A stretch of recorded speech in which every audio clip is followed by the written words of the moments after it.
1953 წლის 28 აპრილს დააპატიმრეს სტალინის უმცროსი ვაჟი ვასილ სტალინი, რომელიც 7 წლიანი პატიმრობის შემდეგ მალევე გარდაიცვალა 40 წლის ასაკში.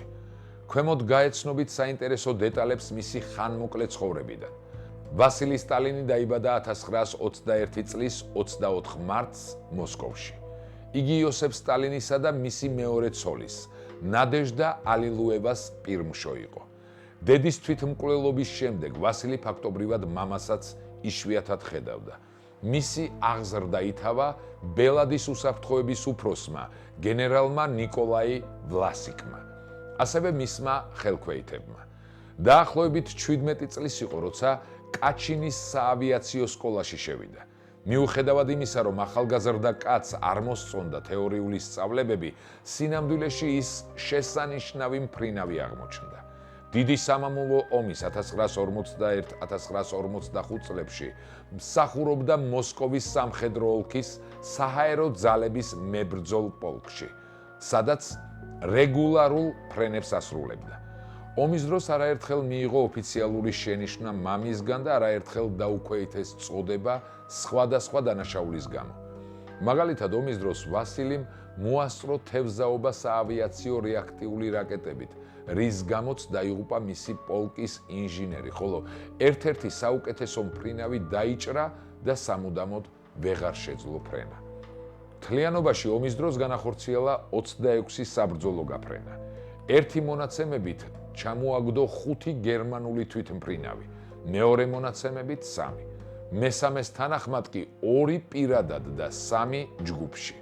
დაჯილდოვდა ალექსანდრე ნევსკის, სუვოროვის მეორე ხარისხის და წითელი დროშის ორდენით. ომის შემდგომ ვასილი მოსკოვის სამხედრო ოლქის საჰაერო ძალების სარდალი გახდა. იგი სპორტის დიდი მოყვარული იყო. დააარსა მოსკოვის სამხედრო ოლქის საჰაერო ძალების ჰოკეის და ფეხბურთის გუნდები, სადაც სხვა გუნდებიდან ძლიერი სპორტსმენები გადაჰყავდა. ასევე ვეტერანები იხსენებენ, რომ სწორედ მისი ორგანიზებით მოხდა 500 ფინური სახლის მშენებლობა, რომლებშიც მფრინავების და ავიატექნიკოსების 3 გარნიზონის ოჯახები დასახლდნენ და რომლებიც ადრე მიწურ ქოხებში და ყაზარმებში ცხოვრობდნენ. მისივე წერილობითი ბრძანებით მან აიძულა ოფიცრები საღამოს სკოლებში ესწავლათ, რათა ყველას საშუალო განათლება მიეღო. იგი თანამდებობიდან გაათავისუფლეს 1952 წლის ივლისში. მას შემდეგ, რაც ტუშინოს აეროდრომზე საჰაერო ფლოტის საზეიმო ღონისძიების დასრულების შემდეგ, იგი ნასვამ მდგომარეობაში მივიდა სამთავრობო მიღებაზე და უხეშად მიმართა საჰაერო ძალების მთავარსარდალ ჟიგარაევს. ამის შემდეგ იოსებ სტალინმა გააძევა იგი დარბაზიდან და თან შეახსენა, რომ 1952 წლის 1 მაისს წითელ მოედანზე საჰაერო აღლუმზე, რომლის ორგანიზება უშუალოდ ვასილის ევალებოდა, დაბალი ღრუბლიანობის გამო დაშვების დროს 2 უახლესი რეაქტიული ბომბდამშენი Il-28 ჩამოვარდა. მამამისის გარდაცვალების შემდეგ 1953 წლის 5 მარტს SSRK-ს თავდაცვის მინისტრმა ნიკოლაი ბულგანინმა მას მოსკოვიდან წასვლა და სხვა ოლქის სარდლობა უბრძანა. ვასილი სტალინმა ბრძანება არ შეასრულა, რის გამოც თანამდებობიდან დაითხოვეს და სამხედრო ფორმის ტარებაც აუკრძალეს. იგი დააპატიმრეს 1953 წლის 28 აპრილს და ბრალი წაუყენეს ცილის მწამებლური განცხადებების გამო, რომლებიც მიზნად ისახავდა კომუნისტური პარტიის ლიდერების დისკრედიტაციას. გარდა ამისა, გამოძიება მას სამსახურეობრივი უფლებამოსილების გადამეტებას, ფიზიკურ ძალადობას, ინტრიგას ედავებოდა, რის შედეგადაც ადამიანები დაიღუპნენ. გამოძიება 2 წელიწადნახევარი გაგრძელდა. მთელი ამ ხნის განმავლობაში ის პატიმრობაში იმყოფებოდა.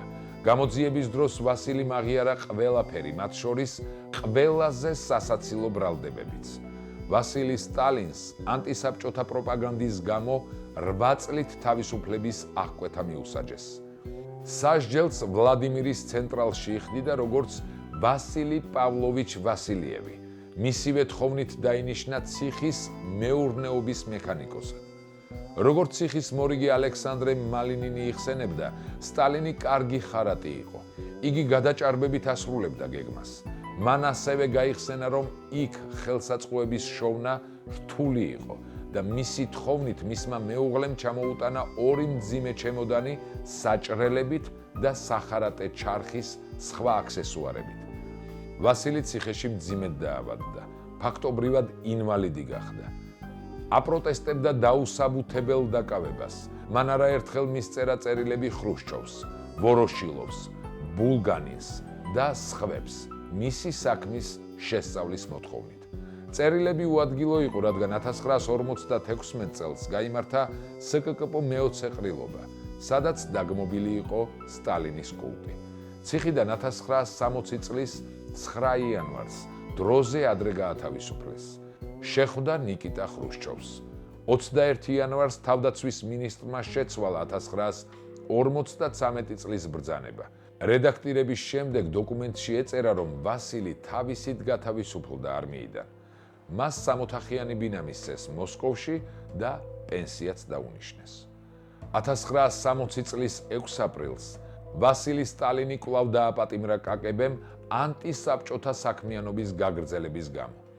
ეს გამოიხატებოდა ჩინეთის საელჩოში ვიზიტით, სადაც მან თითქოს ანტისაბჭოთა ხასიათის ცილისმწამებლური განცხადება გააკეთა.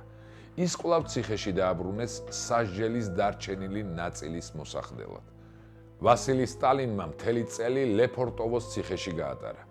1961 წლის 28 აპრილს ციხიდან გაათავისუფლეს. თუმცა ССРК უმაღლესი საბჭოს პრეზიდიუმის 1961 წლის 25 აპრილის გადაწყვეტილებით იგი 5 წლის ვადით გადაასახლეს ქალაქ ყაზანში, რომელიც დაკეტილი იყო უცხო ქვეყნის მოქალაქეებისთვის. მას აგრეთვე აეკრძალა მოსკოვსა და საქართველოში ცხოვრება. ხალხთა ლიდერის ყველაზე სკანდალური შვილის გარდაცვალების 2 ძირითადი ვერსია არსებობს და ორივე მათგანი ასია თუ ისე დაკავშირებულია ვასილი სტალინის ნათესაობასთან. ცნობილმა რუსმა ისტორიკოსმა და ჟურნალისტმა ლეონიდ მლეჩინმა თავის წიგნში რკინის შურიკი დაწერა, რომ მამის გარდაცვალების შემდეგ ვასილი სტალინმა 6 წელზე მეტი გაატარა ვლადიმერ ცენტრალში და ლეფორტოვოში. იგი იქნა ნასამართლები ანტისაბჭოთა საქმიანობისთვის, კორუფციისთვის და სხვა მრავალი დანაშაულისთვის. კაკებეს თავმჯდომარემ ალექსანდრე შელეპინმა მიმართა ცენტრალურ კომიტეტს სტალინის ვადამდელი გათავისუფლების შესახებ. ასევე აღნიშნა, მსჯავრდებულს აქვს ჯანმრთელობის სერიოზული პრობლემები, გულის, კუჭის, ფეხების სისხლძარღვების ქრონიკული დაავადებები. 1961 წლის აპრილში ვასილი სტალინი გაათავისუფლეს და ყაზანში ცხოვრების უფლება მისცეს. ლეონიდ მლეჩინის თქმით, სიცოცხლის ბოლო თვეების განმავლობაში მან გათავისუფლების შემდეგ 1 წელზე ნაკლები იცოცხლა. ის სვამდა თითქმის ყოველ დღე, ხშირად უცნობ ადამიანებთან ერთად. მან ყველას უთხრა, რომ ის იჯდა, რადგან მან ბევრი იცის. მთელი ამ დღეების განმავლობაში მის გვერდით იყო მარია შევერგინა, ნუსბერგი, ყოფილი ექთანი ვიშნევსკის სახელობის ქირურგიის ინსტიტუტში, სადაც გათავისუფლებისთანავე მკურნალობდნენ ვასილი სტალინს. სწორედ ამ ქალს უკავშირებდა მრავალი ისტორიკოსი გენერალ-ლეიტენანტის გარდაცვალებას. ოფიციალური დიაგნოზის თანახმად ვასილი სტალინი გარდაიცვალა გულის მწვავე უკმარისობით, ალკოჰოლური ინტოქსიკაციით პროვოცირებული. სამხედრო ისტორიკოსი ანდრეი სუხომლინოვი ამტკიცებს, რომ გარდაცვლილის გვამის შემდგომი გამოკვლევა ჩატარდა კაკებეს თავმჯდომარის ვლადიმერ სემიჩასტნის მითითებით და ექსპერტიზის ზემოაღნიშნული დასკვნები აღნიშნულია სისხლის სამართლის საქმეში. ლეონიდ მლეჩინი იზიარებს მსგავს მოსაზრებას ვასილი სტალინის გარდაცვალების მიზეზის შესახებ. ვასილი სტალინის ძალადობრივი სიკვდილის პირდაპირ მტკიცებულება არ არსებობს. ისტორიულ ჟურნალისტიკაში და ინტერვიუებში მოცემულია მხოლოდ მოსაზრებები და განსჯები ამ საკითხთან დაკავშირებით. მაგალითად, ვასილი სტალინის ვაჟმა ალექსანდრე ბურდონსკიმ მან გარდაცვლილის მესამე ცოლთან, კაპიტოლინა ვასილევასთან ერთად ვასილის ცხედარი შეისწავლა ყაზანის ბინაში, გაიხსენა, რომ მამის გვამს ნაკერი ჰქონდა და ხელებზე უცნაური შავი ლაქებიც. ამავე დროს ბურდონსკი საჯაროდ არასდროს განაცხადებდა მამის ძალადობრივი მკვლელობის ვერსიაზე, რადგან მას არ ჰქონდა შესაბამისი მტკიცებულებები. ვასილი სტალინის კოლეგამ სტეპან მიქოიანმა თქვა, რომ ყველა მიცოდა, რომ ვასილი ავად იყო, მაგრამ არავინ არ მიიჩნევდა ამ დაავადებას საშიშად, ანუ ნათესავები და მეგობრები არ ელოდნენ ერთ-ერთი ყველაზე ცნობილი სამხედროს სიკვდილს სასმელისგან. არსებობს მოსაზრება, რომ ვასილი სტალინის უკანასკნელმა მეუღლემ, მედ და მარია ნუსბერგმა ქმარს ქრონიკულ ალკოჰოლიკს ფენობარბიტალი, ჰიპნოზური დამამშვიდებელი ნივთიერება გაუკეთა. ამას შეიძლებოდა გამოეწვია გულის უკმარისობა, რასაც სიკვდილი მოჰყვა. ისტორიულ მეცნიერებათა კანდიდატი იური იემელიანოვი თვლიდა, რომ მარია ნუსბერგი შეიძლება ყოფილიყო კაკებეს აგენტი, რომელიც ხელმძღვანელის შვილზე იყო დანიშნული, რათა ხელისუფლებისთვის შეეტყობინებინა ავიაციის შერცხვენილი გენერალ-ლეიტენანტის განწყობილებისა და საუბრების შესახებ. ვასილის დამ სვეტლანა ალილუევამ თავის მოგონებებში ნუსბერგს პირდაპირ უწოდა ფასიანი კაკებეს აგენტი. კაპიტოლინა ვასილიევამ ინტერვიუში განაცხადა, რომ მე არ ვარ დარწმუნებული, რომ ამ ამბავში ყველაფერი ნათელია და ჟურნალისტის პირდაპირ კითხვაზე შესაძლო დავალების შესრულებაზე ქმრის განადგურებაზე თანხმობა განაცხადა. ვასილი სტალინი 1962 წლის 21 მარტს ყაზანში არსკის სასაფლაოზე დაკრძალეს. 2002 წლის 20 ნოემბერს მისი ნეშტი გადაასვენეს ტროეკუროვის სასაფლაოზე ქალაქ მოსკოვში, მისი უკანასკნელი მეუღლის მარია იგნატიევას გვერდით.